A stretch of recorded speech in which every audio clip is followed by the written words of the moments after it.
Hello friends, இன்றைக்கி என்ன பார்க்க போகிறோம்னா கொத்தமல்லி சட்னி எப்படி அரைக்கிறதுங்கிறது பார்க்கலாம். வாங்க வீடியோக்குள்ளே போகலாம்.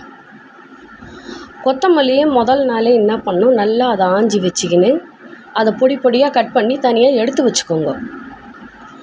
அடுத்தது ஒரு கடாயில் உளுத்தம்பருப்பு நல்லா பொன்னிறமாக செவந்து வரும் மாதிரி நல்லா அதை வறுத்து எடுத்துக்கோங்க.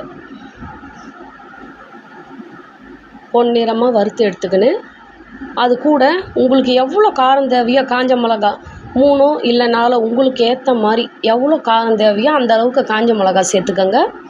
அடுத்தது பூண்டு பல் சேர்த்துக்கோங்க. ஒரு 2 பல் 3 பல் சேர்த்துக்கோங்க. அடுத்தது கொஞ்சோண்டு புளிப்பு சுவைக்க கொஞ்சமாக புளி சேர்த்துக்கோங்க. உங்களுக்கு தேங்காய் வேணும்னா நீங்கள் சேர்த்துக்கோங்க. இல்லை எங்களுக்கு தேங்காய் போட்டால் ஊசிடும், தேங்காய் இல்லாமல் நாங்கள் அரைக்கிறோம்னா தேங்காய் சேர்த்துக்காதீங்க. தேங்காய் பிடிக்காதவங்க தேங்காய் சேர்த்துக்காதீங்க. வேணுங்கிறவங்க தேங்காய் சேர்த்துக்கோங்க.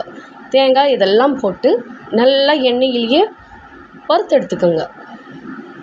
அடுத்தது நம்ம ஆஞ்சி வச்சுக்கிறோம் பாருங்கள் கொத்தமல்லி, அதையும் போட்டு நல்லா எண்ணெயிலேயே நல்லா வதக்குங்க. உங்களுக்கு வேணும்னா நீங்கள் சின்ன சின்னதாக கொத்தமல்லியை நல்லா கட் பண்ணி வச்சுக்கோங்க. நான் திட்டமாக தான் கட் பண்ணேன், அதனால் நான் அதை அப்படியே போட்டுக்கிறேன். கொத்தமல்லி அவ்வளோ சீக்கிரம் வதங்காதுங்க. கொஞ்சம் நல்லா பெரட்டி போடுங்க. போட்டு நல்லா திருப்பி பெரட்டி போட்டு கடையிலே நல்லா வதக்குங்க. அப்போ தான் கொஞ்சம் சட்டுன்னு வதங்கும் கொத்தமல்லி. திருப்பி வதக்குங்க, பெரட்டி போடுங்க. நல்லா எண்ணெயிலேயே நல்லா வதக்கணும்.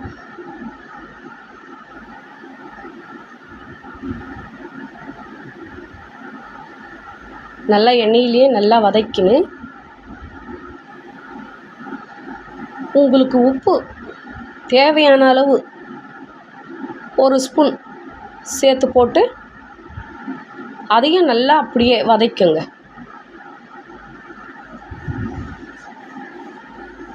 உப்பு போட்டு நல்லா வதங்கின அப்புறம் ஒரு 1/4 மணி நேரம்